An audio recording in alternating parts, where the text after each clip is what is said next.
விருதுநகர் அஞ்சரை தும்பி இலக்கிய அமைப்பினுடைய எஸ்ரா நூல்கள் 100 இணைய வழியிலான நிகழ்வு. கிட்டத்தட்ட 2 மாதங்கள் மிகச்சரியாக இந்த நிகழ்வு நடைபெற்று இன்றைக்கு 106 பேர் பேச்சாளர்கள் ஒவ்வொரு நூல் குறித்தும் பேசியிருக்கிறார்கள். 75 புத்தகங்கள் குறித்து அந்த உரையரங்கம் நிறைவேறி இருக்கிறது. இன்னும் நிறைய நூல்கள் பேசுவதற்கும் பின்னால களம் அமைக்க இருக்கின்ற காரணத்தினால் இன்றைய நாள் ஒரு நிறைவு விழாவாக நாம் திட்டமிட்டிருக்கிறோம். ஐயா அவர்கள் நிறைவு விழாவில் நமக்கு சிறப்புரை வழங்குவதற்காக வருகை புரிந்திருக்கிறார்கள். ஐயாவை பற்றி நம்ம இந்த அரங்கத்தில் பெரிய அளவில் நம்ம சொல்ல வேண்டிய அவசியம் இல்லை. ஏன்னா அவருடைய நூல்களை எல்லாம் வாங்கி மிக அதிகமாக படித்து விமர்சித்து அனுபவபூர்வமாக உணர்ந்திருக்கக்கூடிய அனைவரும் நிறைந்திருக்கின்ற அரங்கம் இது. இருந்தாலும் இந்த தொடக்கத்திற்காக ஐயா அவர்களை பற்றி ஒரு 2 வார்த்தைகள் சொல்லிவிட்டு இந்த ஐயாவிட்ட அந்த பேச்சை ஒப்படைக்கலாம் அப்படின்னு நினைக்கிறோம். பொதுவாக ஐயாவுடைய எழுத்துக்களை வாசித்தவர்களுக்கெல்லாம் தெரியும், நம்மெல்லாம் ஒரு களம் அப்படிங்கிறதுக்கே ரொம்ப பெரிய அளவில் சிரத்தை எடுத்து சிரமம் எடுக்கின்ற சூழல்ல வரலாறு, திரைப்படம், ஓவியம், பயணம், புனைவு என்று இந்த பல்வேறு விதமான களங்கள்ல ஐயாவினுடைய எழுத்துக்கள் எப்பயும் இருக்கும். அதை எல்லாமே நாம் வாசித்தாலும் கூட நாம் ஏற்கனவே எந்த அளவுக்கு அறிந்திருந்தாலும் அது அறியாத ஒரு புள்ளியை சென்று தொடக்கூடியதாக இருக்கும். அது வெறும் சொற்களாக இல்லாமல் நமக்கு ஒரு அனுபவபூர்வமான ஒரு உறவை அது உருவாக்குவதாக இருக்கும். அந்த வகையில் ஐயாவுடைய படைப்புகள், புனைவு நாவல்களாக இருக்கட்டும், கட்டுரைகளாக இருக்கட்டும், எல்லாமே நமக்கு நெருக்கமான ஒன்று. அந்த வகையில் இந்த நிகழ்வில் இணைந்திருக்கக்கூடிய பேச்சாளர்கள், இந்த நிகழ்விற்கு சிறப்புரை வழங்க வருகை புரிந்த ராமகிருஷ்ணன் ஐயா அவர்களை நான் அனைவர் சார்பாகவும் வருக வருக என்று வரவேற்று சிறப்புரை வழங்க வருமாறு அன்போடு வேண்டி கேட்டுக்கொள்கிறேன். எல்லோருக்கும் வணக்கம். கேக்குதா நான் பேசுறது? கேக்குதுங்க.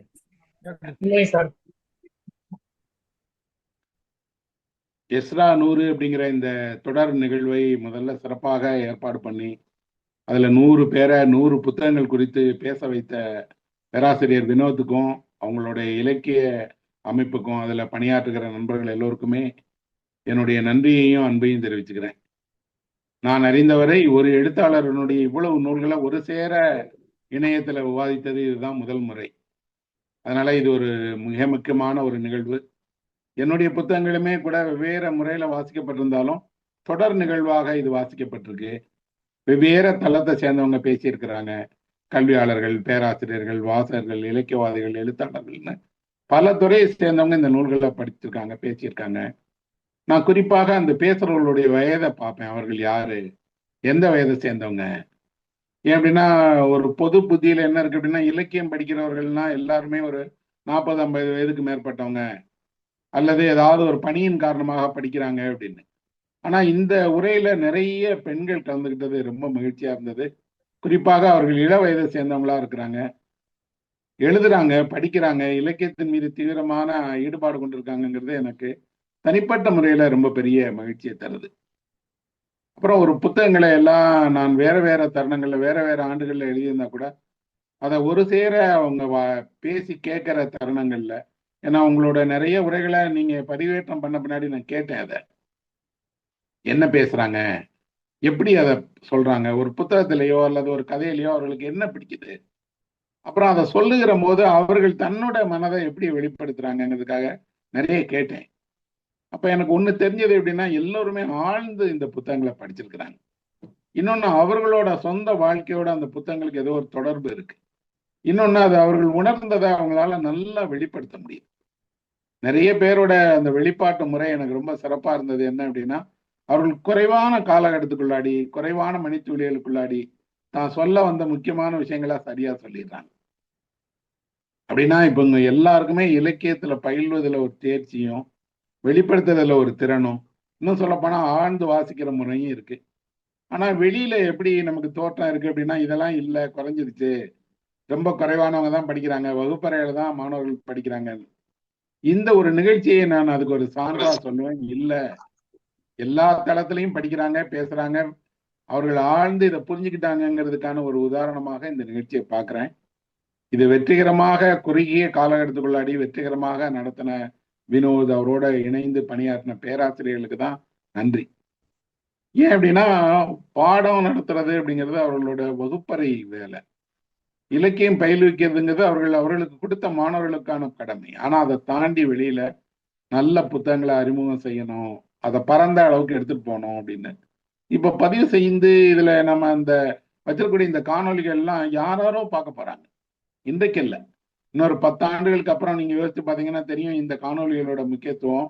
ஒரு இளம் வாசகர் ஒரு எழுத்தாளரை தொடரணும்னு நினைச்சாருன்னா அவரோட 100 காணொலிகளை பார்க்க முடியும். அப்ப இது ஒரு முன்மாதிரியான ஒரு திட்டம், முன்மாதிரியான நிகழ்ச்சி. இதை ரொம்ப சிறப்பா செய்திருக்கிறீங்க.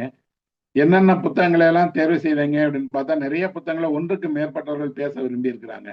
அது இன்னும் மகிழ்ச்சியா இருக்கு. அந்த புத்தகங்களுக்கு ஒருவர் அல்ல, பலரும் அதே புத்தகங்களை பத்தி பேச சொல்றாங்க அப்படின்னு. இப்ப அந்த பேச சந்தர்ப்பம் கிடைக்காதவங்களும் இதுல இருக்கிறாங்க. அவர்கள் இந்த நிகழ்ச்சி நடந்துட்டு இருக்கும்போது நாங்க பேச விரும்புறோம், ஆனா எங்களை இணைச்சுக்கிடல அப்படின்னு. இது தொடர் நிகழ்வு தானே, அடுத்தடுத்த கட்டங்கள்ல நம்ம பேசலாம். இன்னும் கூட சிறுகதைகளை தனியா பேசலாம், நாவல்களை பேசலாம், கட்டுரைகளை சொல்லலாம். ஏன் இதையெல்லாம் நம்ம முன்னெடுக்கிறோம்? அது எனக்கு நடக்குது அப்படிங்கிறத தாண்டி ஏன் இதையெல்லாம் நம்ம முன்னெடுக்கிறோம் அப்படின்னா, நாம ஒரு பண்பாட்டு தொடர்ச்சியை கொண்டவர்கள். 2000 வருடமாக ஒரு மொழி தொடர்ந்து பயிலப்பட்டு வருது, பேசப்பட்டு வருது, அதுல இலக்கியம் படைச்சிட்டே இருக்கிறாங்க. தமிழ் மொழியினுடைய தனி சிறப்புகள்ல ஒன்று இது அறுபடாத தொடர்பை கொண்டது. அதே நேரம் இந்த தமிழ் மொழியில என்ன இருக்கு அப்படின்னா ஒவ்வொரு 10 ஆண்டுகள்லயும் புதிய படைப்பாளிகள் வர்றாங்க. அவங்க அந்த மரபை அடுத்த கட்டத்துக்கு எடுத்துட்டு போறாங்க, நவீனத்துவ பார்வையோட உருவாக்குறாங்க. அப்படி பார்த்தா இது நம்முடைய மரபினோட ஒரு தொடர்ச்சியை நாம அடுத்த தலைமுறைக்கு கொண்டு போகிறோம் அப்படிங்கிறதுதான் உண்மை. அதே நேரத்துல நாம யார், எந்த வழியில வந்தோம், நம்மளுடைய நிலத்தோட நமக்கு என்ன உறவு இருக்கு, நாம எந்த மக்களோட பிரதிநிதி, என்ன எழுதுறோம் அப்படிங்கிறதையும் நம்ம பரிசீலனை பண்ணிக்கிறோம். உலகம் முழுக்க சமகால இலக்கியம் எழுதப்படும் போது தமிழ்ல எழுதப்படுறதுக்கும் அதுக்கும் தொடர்பு இருக்கா? தமிழ் இலக்கியம் அந்த இடத்தை அடைஞ்சிருக்குதா? அப்புறம் தமிழ் இலக்கியத்தினுடைய படைப்பாளிகள் உண்மையிலேயே சர்வதேச தரத்துல எழுதுறாங்களா? எல்லா கேள்விகளையுமே இது போன்ற ஒரு வாதம் உள்ளடக்கியதா தான் நான் நம்புறேன். அப்போ ஒரு படைப்பாளியை பேசுகிற போது அந்த படைப்பை தனியாக அது ஒரு ஒற்றை படைப்பாக வைக்காம அது எதனோட தொடர்ச்சி? அப்போ அந்த தொடர்ச்சியை இந்த மாதிரி வாசகர்கள், அறிஞர்கள், தமிழாசிரியர்கள், கல்வி புலத்தை சேர்ந்தவர்கள் படித்து சொல்லும் போதுதான் எழுத்தாளரும் தெரிஞ்சுக்கிறார். ஏன்னா எழுத ஆரம்பித்து அது ஒரு பத்திரிகையால் வெளியாகுது, புத்தகமா வெளியானதோட ஒரு எழுத்தாளருக்கும் புத்தகத்துக்குமான தொடர்புங்கிறத இருந்தது. அதுக்கப்புறம் அது வாசகர்களுக்கானது. புத்தகத்துக்கு இருக்கக்கூடிய தனி சிறப்புகள்ல வரக்கூடிய மிக முக்கியமானது நான் என்ன நினைப்பேன் அப்படின்னா, புத்தகம் ஒன்றை தான் திறக்க முடியும். திறக்க முடிகிறது அப்படிங்கிறது இல்லையா, அது ஒரு சாதாரண செயல் இல்லை. எந்த ஒன்றையெல்லாம் திறக்க முடியுதோ அதெல்லாம் நம்மளை அனுமதிக்குதுன்னு அர்த்தம். நீங்க உங்க வீட்டுக்கு வெளியில நின்று கதவுல திறக்க முடியலன்னு வைங்க, வீடு உங்களை அனுமதிக்கலைன்னு அர்த்தம். நீங்க ஒரு சிலையின் முன்னாடி போய் நிக்கிறீங்க, சிலை உங்களை திறக்க விட மாட்டேங்குது. நீங்களும் சிலையும் தனியா நின்றுட்டே இருக்கீங்க, ஒரு ஓவியமும் நீங்களும் தனியா நின்றுட்டே இருக்கிறீங்க. ஆனா புத்தகம் திறக்கிறது. புத்தகத்தினுடைய சிறப்புகள்ல ரொம்ப முக்கியமானது ஒண்ணு அதை திறக்கும் அப்படிங்கிறதான்.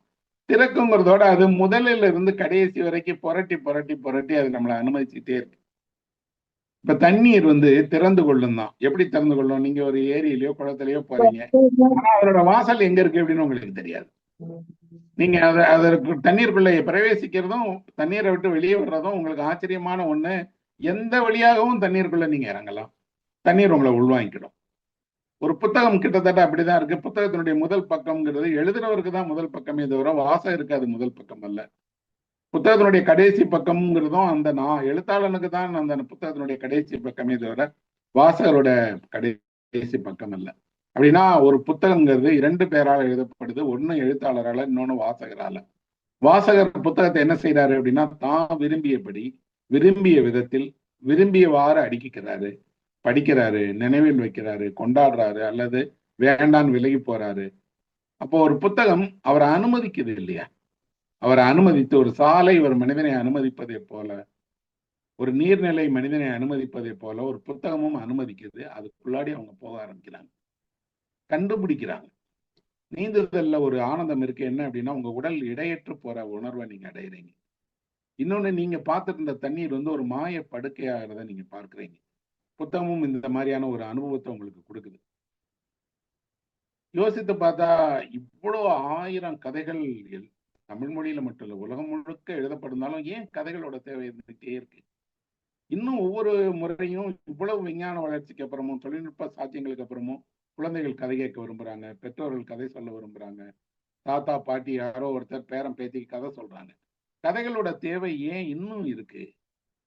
அது ரொம்ப ஆச்சரியம். என்ன அப்படின்னா, கதைகளை தவிர வேற வழியில மனிதர்கள் தன்னோட அனுபவத்தை, தன்னோட பட்டறிவை, ஞானத்தை, தன்னுடைய வெற்றியை, தோல்வியை, தன் வாழ்வில் கண்டதை, பெற்றதை எல்லாவற்றையும் கொடுக்கறதுக்கு கதையை போல எளிதான இன்னொரு கலை வடிவம் இல்லை. நீங்க ஒரு இசை கலைஞராகி உங்களுடைய மனதினுடைய உணர்ச்சிகளை எல்லாம் இசையில வெளிப்படுத்தணும்னா அதுக்கு நீங்க பெரிய தேர்ச்சியை பெறணும், அந்த இசையை பயிலணும், பல ஆண்டுகள் அதுல நீங்க தீவிரமாக ஈடுபடணும். அப்பதான் ஒரு இசைக்கருவி உங்களுக்கு வசமாகும். ஆனால் ஒரு கதை சொல்வது அப்படி இல்லை. யாரும் எந்த கதையும் எப்படியும் சொல்லலாம், எங்க வேணாலும் முடிச்சிடலாம். கேட்பவரும் சொல்பவரும் திறந்த மனதோடு உரையாடத் தொடங்கும் போது அந்த கதை விதவிதமான வடிவத்தை அடையும். கேட்ட கதையவே திரும்ப கேட்க குழந்தைகள் விரும்புறாங்க. ஒவ்வொரு முறையும் அவங்க கேட்காத கதையை அல்ல, கேட்ட கதையை. ஏன்னா ஒவ்வொரு முறையும் கேட்ட கதையிலையும் கேட்காத ஒன்றை அவர்கள் பார்க்கிறாங்க. இல்லை அப்படின்னா கேட்ட கதையில வர்ற யானை, கேட்ட கதையில வர்ற சிங்கம், கேட்ட கதையில வரக்கூடிய முயல் ஒவ்வொரு முறையும் புதிதாக இருந்துட்டே இருக்கு. அப்ப சொல்வதும் கேட்பதும் மனித மனதினுடைய ஒரு ஆதாரமான செயல்பாடு. மனிதன் தான் பார்த்த எல்லாவற்றையும் சொல்ல விரும்புகிறான். ஏன்னா நினைவால் அவ்வளத்தையும் சேகரித்துக் கொள்ள முடியாது, நினைவை காப்பாற்றவும் முடியாது, நினைவை வைத்துக் கொண்டே இருக்கவும் முடியாது. பல நினைவுகள் நமக்கு தொந்தரவு தரக்கூடியது. அப்ப அதை சேமித்து வைக்கணும், ஆவணப்படுத்தணும், காப்பாற்றணும். ஒரு தலைமுறையிலிருந்து இன்னொரு தலைமுறைக்கு கொண்டு போகணும் அப்படின்னா அதுக்கு எளிமையான வழியாக நான் நினைப்பது கதைகள் தான். அதனாலதான் கதைகளை சொல்லிட்டே இருக்கிறாங்க. எழுதப்பட்ட கதைகளுக்கும் சொல்லப்பட்ட கதைகளுக்கும் ஒரு வித்தியாசம் இருக்கு. கதைகள் சொல்லப்படும் போது யார்கிட்ட சொல்லப்படுதுங்கிறது தெரியும், சொல்பவர் யாருன்னு கேட்பவருக்கு தெரியும், அவர்களுக்குள்ளாடி ஒரு உரையாடல் நடக்குது. அதனால அவர் கதையில குறுக்கிட முடியும். கதை சொல்றவர் சொல்லிட்டே இருக்கும் போது கதை கேட்டுட்டே இருந்த பேரன் குறுக்கிட்டு அது எப்படி நடந்துச்சு அப்படின்னு கேட்பான். ஆனா எழுத்துல நீங்க குறுக்கிட முடியாது. எழுத்து என்பது ஒரு எழுத்தாளரால் உருவாக்கப்பட்டிருக்கக்கூடிய ஒரு புனைவு அல்லது ஒரு கட்டுரை அல்லது ஒரு கவிதை. அது ஒரு முழுமையான தனி படைப்பு. நீங்க அதை படித்து முடித்த பிறகு நீங்களாக அதைக்குள்ளாடி விவாதிக்கலாம். இதே போல படித்து இன்னொருவரிடம் வாதிக்கலாம். சந்தர்ப்பம் கிடைத்தால் எழுத்தாளரிடம் கேட்கலாமே தவிர நேரடியாக கதை சொல்றது போல இருக்காது. அதனாலதான் எழுதப்பட்ட கதைகளும் கூட திரும்ப திரும்ப சொல்லப்படக்கூடிய வடிவத்துக்கு இன்னைக்கு வந்திருக்கு. இவ்வளவு கதைகளை திரும்ப இணையத்திலையும் சொல்றாங்க. அப்போ அது ஆச்சரியமா இருக்கு. என்ன அப்படின்னா, சொல்வதற்கான, கதையை கேட்பதற்கான, கதை மரபை தொடர்வதற்கான மனம் ஒரு 2000 வருஷத்துக்கு முன்னாடியே இருந்தது, இன்னைக்கும் இருக்கு, நாளைக்கும் இருக்கும். அந்த நம்பிக்கை, அந்த உண்மைதான் எழுத்தாளர்னு திரும்ப திரும்ப எழுத வச்சுட்டே இருக்கதா நான் நம்புறேன். எழுத்தாளர்கள் ஒரு குறிப்பிட்ட காலம் எழுதிய பிறகு திரும்பி பார்க்கிறாங்க. மனிதர்களோட மிக முக்கியமான செயல்பாடு என்பது ஒரு குறிப்பிட்ட இடத்துக்கு போயிட்டு நின்று திரும்பி பார்க்காது. இப்ப கூட நீங்க உங்க வீட்டுக்கு போனீங்கன்னா ஒரு குறிப்பிட்ட நிமிடம் நின்று திரும்பி பார்ப்பீங்க. உடன் வந்தவர்கள் வந்துட்டாங்களா, உங்களுடைய பொருட்கள் எல்லாவற்றையும் நீங்க அங்க கொண்டு வந்துட்டீங்களா, இன்னொன்னு நாம வந்த பாதை சரிதானா அப்படின்னு திரும்பி பார்ப்பீங்க. திரும்பி பார்த்தல் அப்படிங்கக்கூடியது வெறும் செயல் அல்ல. ஒவ்வொரு முறை திரும்பி பார்க்கும் போதும் அவர்கள் இடத்தை, காலத்தை, நினைவுகளை, இன்னும் சொல்ல போனா தான் இவ்வளவு தூரம் கடந்து வந்த எல்லாவற்றையும் திரும்பி பார்க்கிறாங்க. அடிக்கடி திரும்பி பார்க்கிறதுங்கிறது ஒரு செயல் தானே தவிர அது உண்மையான திரும்பி பார்த்தல் அல்ல. இலக்கியத்துல திரும்பி பார்க்கும்போது என்ன நடக்கு அப்படின்னா, அவர் அடைந்த வெற்றி தோல்விகளை தாண்டி அதுல அவருக்கு கிடைத்த சந்தோஷமும், அவருக்கு கிடைத்த வலிகளும், அவருக்கு கிடைத்த வேதனைகளையும் தான் ஒரு எழுத்தாளன் திரும்பி யோசிச்சு பார்க்கறான். ஒன்ன எழுதுறதுக்காக எத்தனை இரவுகள், எத்தனை பகல், எவ்வளவு நாட்கள் செலவிட்டோம். ஆனால் அது வரவேற்பு கிடைச்சதா, படிக்கப்பட்டதா, படிக்கப்படலையா? ஏன்னா உலகத்தினுடைய பலவேறு மௌனங்கள் பேசப்பட்டிருந்தாலும் கூட புத்தகத்தினுடைய மௌனங்கிறது போதுமான அளவுக்கு பேசப்படலை.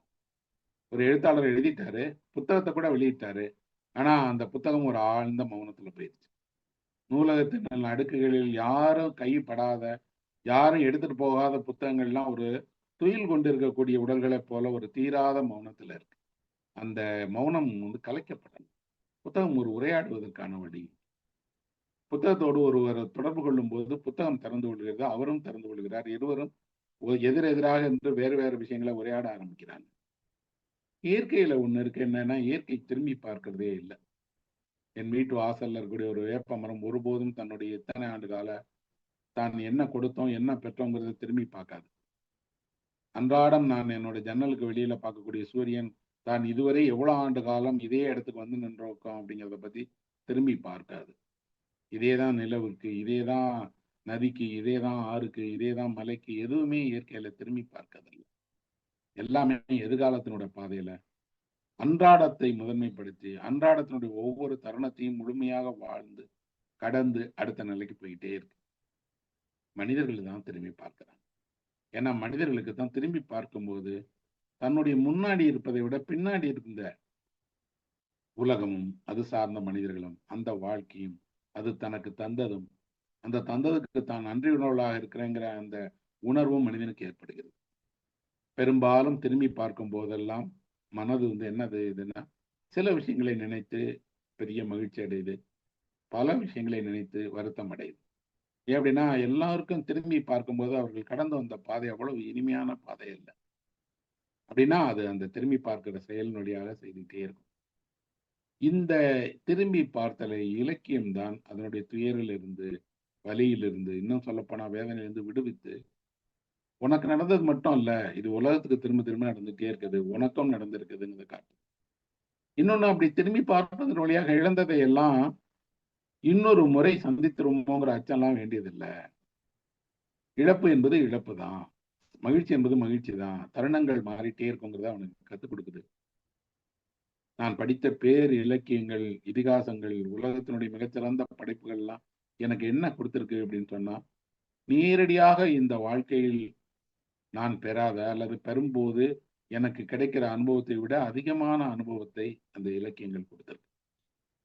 இதிகாசம் அப்படிங்கக்கூடியது திரும்ப திரும்ப நான் இப்ப இதிகாசங்களை வாசிக்கிட்டே இருக்கேன். உலகினுடைய எல்லா இதிகாசங்களையும் பார்க்கிறேன்.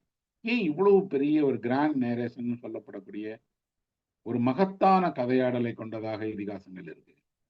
இதிகாசத்தினுடைய மையம் என்ன? இதிகாசத்தினுடைய உப்பு எது? இதிகாசத்தினுடைய சர்க்கரை எது? இதிகாசம் இத்தனை ஆண்டு காலமாக கெட்டு போகாம எந்த தேன் அதை பாதுகாக்குது அப்படின்னு பார்க்கிறேன். அடுவாத ஆச்சரியமாக இருக்கு என்னன்னா, இதிகாசம் நினைவுகளினுடைய இலைகளை கொண்டு உருவாக்கப்பட்டிருக்கு. இன்னொன்று மனிதனுடைய அடிப்படை பிரச்சனைகளை பற்றி பேசுது. பிறப்பை பற்றி, மரணத்தை பற்றி, காதலை பற்றி, திருமணத்தை பற்றி, பிரிவை பற்றி பேசாத இதிகாசங்களே இல்லை. பேசும்போது தனி ஒருவருடைய நாயகனுடைய கதையை மட்டும் அது பேசல. எல்லா கதாபாத்திரங்களுக்கும் சமமான ஒரு உலகமாக இதிகாசம் இருக்கு. கிரேக்க இதிகாசமான ஒடிசியில ஒரு காட்சி இருக்கு. போர் தாய் யுத்தம்லாம் முடிச்சு அவன் திரும்பி வரான். திரும்பி வரும்போது இத்தனை ஆண்டு கால பிரிவுக்கு பிறகு அவனோட மனைவி அவனுக்காக காத்துக்கிட்டே இருக்கிறான்.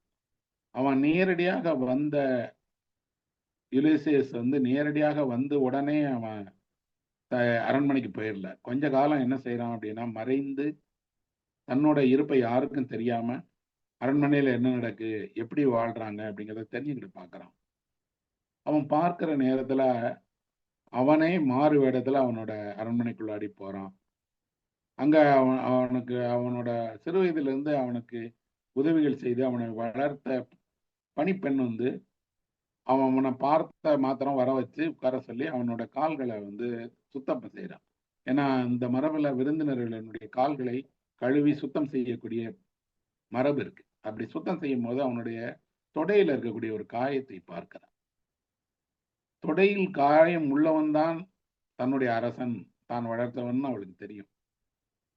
இப்போ அந்த தொடையில் உள்ள காயம் அவளுக்கு வந்திருப்பது யார் அப்படிங்கிறத காட்டி கொடுக்குது. இலக்கியம், நீ உங்களோட அடையாளங்களை எல்லாம் நீங்க மறைச்சுக்கிடலாம். ஆனா உங்க காயத்தின் வழியாக ஒரு நினைவுகளை, கடந்த காலத்தினுடைய சுவடாக அந்த காயம் இருப்பதை மாற்ற முடியாதுங்கிறத கத்துத்தருது. இதை எப்போவோ படித்தேன், என்னுடைய கல்லூரி நாட்கள்ல படித்தேன். ஆனாலும் காயங்களுக்கு பின்னாடி கதைகள் ஒளிந்திருக்கிறது. காயங்களுக்கு பின்னாடி நினைவு இருக்கிறது. காயம், வடு என்பது வெறுமனாக உடல்ல ஏற்படக்கூடிய விஷயங்கள் மட்டுமல்ல. அது ஒரு கடந்த காலத்தினுடைய அடையாளம். இந்த தொடையில் இருக்கக்கூடிய காயத்தில் இருந்து அந்த காயம் எப்படி வேட்டையாட போமா நடந்தது, கரடி எப்படி சண்டை போட்டுச்சு, அப்படி பலவேறு பின்னல்களுக்கு இதிகாசம் எடுத்து போயிருது. இப்ப நல்லா தெரியுது, இலக்கியம் ஒரே நேரத்தில் நம்மளோட உடல்ல இருந்து தொடங்கி எண்ணங்கள்ல இருந்து நம்ம சுற்றி இருக்க உலகத்திலிருந்து எல்லாவற்றையும் பார்க்கவும் புரிந்து கொள்ளவும் ஆழமாக அதை உணரவும் நமக்கு கற்றுத்தருது. இப்போ நூலகங்கள் பெருகி இருக்கக்கூடிய ஒரு காலகட்டத்துல பார்க்கிறோம். நிறைய விதமான சிறிய பெரிய நூலகங்கள். ஆனா இந்த நூலகங்களை எல்லாம் தாண்டி இன்னைக்கு என்ன சொல்றாங்க அப்படின்னா, வெளியில இருக்கக்கூடிய நூலகத்தை பற்றி நம்ம பேசிட்டே இருக்கமே தவிர மனதினுடைய நூலகத்தை பற்றி நம்ம பேசல அப்படிங்கிறாங்க. சர்வதேச அளவுல இதை பத்தி எல்லாம் இன்னைக்கு விவாதிக்கிறாங்க. அது என்ன மனதினுடைய நூலகம் அப்படின்னா, ஒவ்வொருவருடைய மனதிலும் ஒரு அரூப நூலகம் ஒன்று இருக்கு. அந்த நூலகத்துக்கு இந்த நூலகம் போல ஒரு கட்டிடம் கிடையாது. இந்த நூலகம் போல ஒரு புத்தக அடுக்குகள் கிடையாது. இந்த நூலகம் போல இந்த மாதிரியான அச்சிடப்பட்ட புத்தகங்களுடைய வரிசை கிடையாது. ஆனா அந்த நூலகம் எப்படி இருக்குன்னா, ஒருவர் முதல்ல படிக்க தொடங்கியதுல இருந்து 20 வருஷம், 30 வருஷம், 40 வருஷம் அவர் படித்து படித்து படித்து தான் படித்த புத்தகங்களினுடைய முழுமையான புத்தகங்களை எல்லாம் கொஞ்சம் கொஞ்சம் பக்கங்களை, கதைய, கவிதைய, கட்டுரைய என்று அவர் விரும்பியபடி அவர் மனதுக்குள்ளாடி ஒரு நூலகத்தை உருவாக்கி இருக்கிறார். இந்த மனதின் நூலகத்தில் என்னென்ன புத்தகங்கள் இடம்பெற்றிருக்கிறது? ஏன்னா உலகினுடைய புத்தகம் அழிந்து போயிடலாம். மனதினுடைய புத்தகம் அந்த மனிதனுக்கு வாழ்க்கையெல்லாம் கூடவே வரும். அவர் இந்த மொழி இல்லாத இன்னொரு நிலத்துல போய் வாழ்ந்தா கூட மனதில் இருக்க இந்த புத்தகத்துல இருந்து ஒரு கவிதையை அவரால் திரும்ப சொல்லிட முடியும். ஒரு கதையை திரும்ப சொல்லிட முடியும். அப்ப மனதினுடைய நூலகத்திற்குள் எந்த புத்தகம் இடம்பெறப் போகிறது, எந்த வரிகள் இடம்பெறப் போகிறது, எத்தனை பக்கங்கள் இடம்பெறப் போகுது அப்படிங்கிறது முக்கியம் அப்படிங்கிறாங்க. ஒரு எழுத்தாளனாக எல்லா எழுத்தாளரும் வாசகனுடைய மனதில் இருக்கக்கூடிய நூலகத்துக்குள்ளாடி தன்னுடைய புத்தகம் இடம்பெறணும்னு விரும்புவான். நீண்ட காலத்துக்கு அந்த புத்தகங்கள் வரிகள் வாசிக்கப்படணும்னு விரும்புவான். அப்ப என்ன அப்படின்னா, பரந்த அனுபவங்களை சொல்வதை விட ஆழமான அனுபவங்களை அல்லது அனுபவத்தினுடைய ஆழத்தை சொல்வது இலக்கியத்துல முக்கியம் அப்படிங்கிறத நான் உணர்ந்திருக்கிறேன். தொடர்ந்து அதை நோக்கியே செயல்பட்டுட்டே இருக்கிறேன். ஆனால் இதை சொல்லுகிற முறையில நிறைய வித்தியாசங்கள், வேடிக்கையாக நாம நினைக்கக்கூடிய, நகைச்சுவையாக நினைக்கக்கூடிய விஷயங்களுக்குள்ளாடி கூட தீவிரமான விஷயங்களை சொல்ல முடியுங்கிறத இலக்கியம் அடையாளம் காட்டுது. பள்ளி வயதுல இருந்து நான் முல்லா கதைகளை கேட்டிருக்கிறேன். கல்லூரி நாட்கள்ல முல்லா கதைகளை படிச்சிருக்கிறேன். இப்ப கூட முல்லா கதைகளுடைய நல்ல பதிப்பு கொண்ட புத்தகங்கள் வாங்கி வச்சிருக்கேன். முல்லா குதிரையில அந்த கழுதையில உட்கார்ந்துருக்கக்கூடிய அந்த புகைப்படமோ அல்லது அந்த சிற்பத்தையோ பாருங்க, அவர் திரும்பி உட்கார்ந்துருப்பார். கழுதை ஒரு பக்கமும் அவர் ஒரு பக்கமும் உட்கார்ந்துருப்பார். உலகத்தினுடைய பாதையில போறதல்ல, உலகத்துக்கு எதிராக இருக்கக்கூடியதுல இருந்துதான் அந்த மாதிரியான ஒரு நகைச்சுவையாளன் கலைஞன் உருவாகிறாங்கிறத அடையாளம் தான் முல்லா. சில நாட்களுக்கு முன்னாடி கூட முல்லாவனோட ஒரு வேடிக்கையான கதையை படித்தேன்.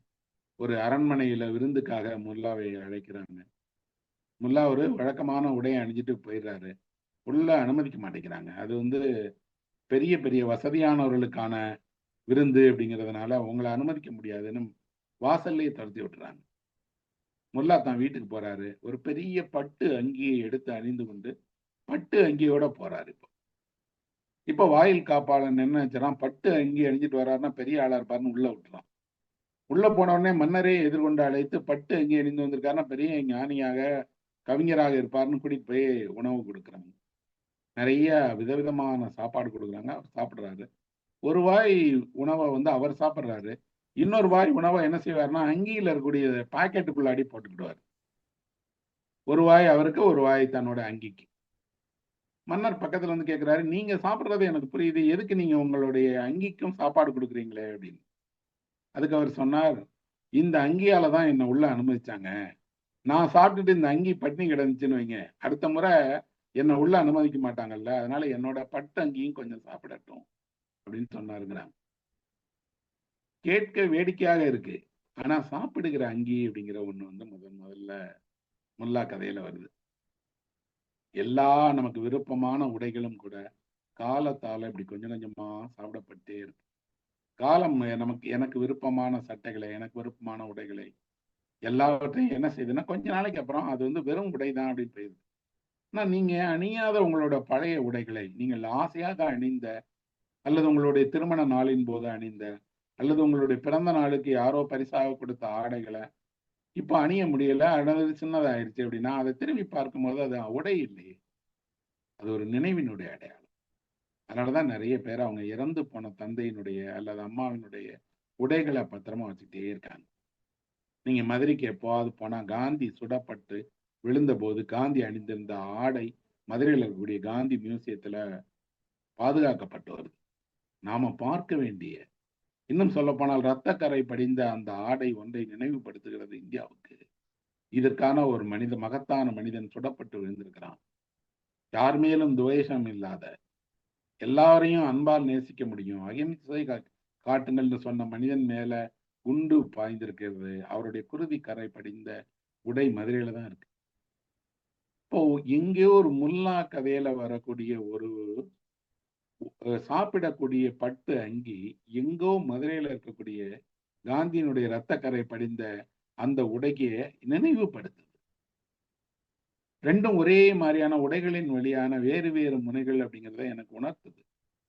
இப்படி ஒன்றையும் இன்னொன்றையும் இணைத்து பார்ப்பதால, அப்படி இணைத்து பார்ப்பதன் வழியாக ஒன்றை புரிந்து கொள்வதால தான் ஒரு எழுத்தாளன், படைப்பாளன் உருவாகிறான். அவன் இந்த உலகம் இணைக்காத வெவ்வேறு விஷயங்களை இணைத்து காட்டுகிறான். காட்டும் போது அவன் ஒவ்வொன்றிலிருந்தும் ஒன்றை கற்றுக்கொள்ளுகிறான். அந்த கற்றுக்கொண்டதை வெளிப்படுத்தவும் செய்கிறான். நல்ல கதைகள் தமிழ்ல ஏராளம் எழுதப்பட்டிருக்கு.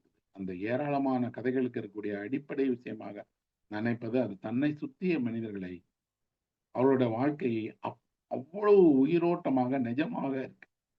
இன்றைக்கு காலையில திருப்பி புதுமைப்பித்தனுடைய மகா மசானம் அப்படிங்கிற கதையை படித்தேன். அப்பப்ப நான் திருப்பி புதுமைப்பித்தனை, அழகர் சாமி, மௌனியை, பூப்பாராவை, ஜானகிராமனை படிச்சுட்டே இருப்பேன். அப்படி இன்னைக்கு படிக்கும்போது இந்த கதையில ஒண்ணு இருக்கு. அவர் வீடு திரும்புபவர்களின் அவசரம் அப்படிங்கிற ஒன்றை பத்தி புதுமைப்பித்தன் சொல்றார். அது எந்த ஊராக இருந்தாலும் வேலை விட்டு வீடு திரும்புகிறவர்கள் அவசரமாகத்தான் வீடு திரும்புறாங்க. அந்த அவங்க மாலையில நீங்க சென்னையில எல்லாம் பார்த்தா தெரியும், 6 மணிக்கு நீங்க சாலையில அவ்வளவு வாகன நெருக்கடி இருக்கும். ரயில்ல, பஸ்ல எங்க போனாலும் இருப்பாங்க. வேலைக்கு போவதில் காட்டுகிற ஒரு வேகத்தை விட வேலையை விட்டு திரும்பி வீடு போகிறதுல காட்டக்கூடிய வேகம்ங்கிறது அதிகம். பொறுமை இருக்காது. வாகன நெருக்கடியில ஒருத்தர் சண்டையிட்டுக்கிடுவாங்க. புதுமைப்பித்தன் 50-60 வருஷத்துக்கு முந்தின சென்னையில மவுண்ட் ரோட்ல இதே மாதிரியான வாகன நெருக்கடியை சொல்றாரு. வீடு திரும்புபவர்களுடைய அவசரத்தை பத்தி சொல்றாரு. கதையினுடைய இந்த உலகம் 60 ஆண்டுகளாகியும் மாறவே இல்லை. இது சென்னைக்கு மட்டுமே ஆனதில்லை. இது மும்பைக்கும் இதான், கல்கத்தாவுக்கும் இதான், பெங்களூருக்கும் இதான், மதுரைக்கும் இதுதான். வீடு திரும்புபவர்களுடைய அவசரம் அப்படின்னு. ஏன் வீடு திரும்புவதில் ஒரு அவசரப்படுறாங்க? வீடு திரும்புதலுடைய அவசரம்ங்கிறது வெறுமனாக வீடு போய் சேர்ந்துடணும், கொஞ்சம் ஓய்வு எடுக்கணுங்கிற அவசரம் மட்டும் இல்லை. வேலை ஒரு மனிதனுக்கு ஏற்படுத்தக்கூடிய நெருக்கடி, அது எந்த வேலையாக இருந்தாலும் அது ஒரு வேலை தான் அப்படின்னு சொல்லிட்டே இருக்கு. அந்த வேலை முடிந்த மறுநிமிடம் வீட்டுக்கல்ல, நான் என் சொந்த உலகத்துக்கு திரும்பணும்னு விரும்புகிறேன். என் சொந்த உலகம் அப்படின்னா என்ன அப்படின்னா, நான் விரும்பியபடி கை கால்களை நீட்டிக்கொண்டு, நான் விரும்பியபடி சாய்ந்து உட்கார்ந்து கொண்டு, நான் விரும்பியபடி படுத்துக்கிட்டு, நான் விரும்பிய பாடலை, விரும்பிய விஷயத்தை செய்வதற்கான ஒரு இடத்தை நோக்கி ஓட ஆரம்பிக்கிறேன். ஒருவருக்கு வீடு இல்லாமல் அறை இருந்தாலும் கூட அவள் அவசரமாக அறைக்கு திரும்புகிறார். ஏன்னா ஒவ்வொருவருக்கும் சொந்த உலகம்னு ஒண்ணு இருக்கு, வெளி உலகம்னு ஒண்ணு இருக்கு. ஒருவர் சொந்த உலகத்துக்கு திரும்புகிற நேரத்தில் அவருக்கு உடனே போயிடணும் அப்படிங்கிற அந்த வேகம் இருக்கு. மின்சார ரயில்ல நீங்க மாலை நேரத்துல பார்த்தா தெரியும், அவ்வளவு முகங்களுமே காலையில பார்த்த அந்த மனித முகத்துல இருந்த எல்லா மகிழ்ச்சியும் வடிந்து ஒரு காகிதம் கசக்கி எறியப்பட்ட பிறகு எப்படி இருக்கும், அந்த மாதிரியான ஒரு முகங்களோட வீடு திரும்புறாங்க.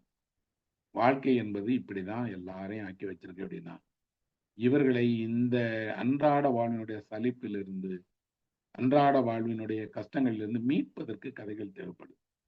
இந்த புதுமைப்பித்தன் கதையிலேயே எவ்வளவு அழகா ஒரு விஷயத்த சொல்றாரு பாருங்க. ஒரு அப்பா பொண்ணு 2 பேரும் சாலையை கடக்க முற்படுறாங்க. சாலை ஓரத்துல ஒருவர் பிச்சைக்காரர், அவர் இறந்துட்டு இருக்காரு. அவருக்கு பக்கத்துல இன்னொரு பிச்சைக்காரர் உட்கார்ந்து இறந்துட்டு இருக்கக்கூடிய மனிதனுக்கு கடைசியாக ஏதாவது உதவிகள் செய்ய முடியுமான்னு செய்தார். இந்த குழந்தை அதை பார்த்துட்டு இருக்கும்போது அந்த பிச்சைக்காரர் சொல்றாரு, பாப்பா பார்க்காத, அவர் இறந்துட்டு இருக்கிறாரு அப்படின்னு, அவர் செத்துக்கிட்டு இருக்காருன்னு சொல்றாரு. குழந்தைக்கு ஒரு மனிதன் சாவது என்றால் என்னன்னு தெரியல. இன்னொன்னு அதை ஏன் வேடிக்கை பார்க்க கூடாதுன்னு தெரியல. இன்னொன்னு சாகிற மனிதனுடைய போராட்டம்ங்கிறது ஒரு வேடிக்கையாக இருக்கு. ஆனால் பிச்சைக்காரன் பார்க்க மாட்டேங்கிறான். இந்த குழந்தை இந்த சாக போகிற பிச்சைக்காரனுக்கு பக்கத்துல வீசி எறியப்பட்டு கீழே கிடக்கிற நாணயங்களை காட்டி அவனுக்கு பட்டாணி வாங்கி கொடு அப்படின்னு சொல்லுது. ஏன்னா ஒருவருக்கு ஆசையாக விரும்பி உண்ணுகிற எதையோ ஒன்றை வாங்கி கொண்டால் அவர்கள் வாழ்க்கையில உயிர் பெற்றுவாங்க, இயல்புக்கு வந்துருவாங்கன்னு குழந்தை நம்புது. அந்த பக்கத்துல இருக்க பிச்சைக்காரன் கேட்கறான், அது அது வேணாம், நீ காசு வச்சிருக்கியா அப்படின்னு. உடனடியாக அந்த குழந்தை தன் கையில இருந்த ஒரு நாணயத்தை பிச்சைக்காரனுக்கு கொடுத்தது. அதுதான் என்ன வசீகரித்த ஒரு இடம் என்ன அப்படின்னா, தன்னியல்பாக நடக்கக்கூடிய நிகழ்வுகள் என்ன? மரணம்னா என்னன்னு தெரியாது. அடுத்தவருடைய பிரச்சனைனா என்னன்னு தெரியாது. சாலையில் ஒருவன் கைவிடப்பட்டு சாவது என்றால் என்னன்னு தெரியாது. ஆனால் யாரோ ஒருவருடைய துயரை கண்டு ஒரு சிறுமி தன் கையில இருந்த ஒரு நாணயத்தை தன்னியல்பாக பிச்சைக்காரனுக்கு,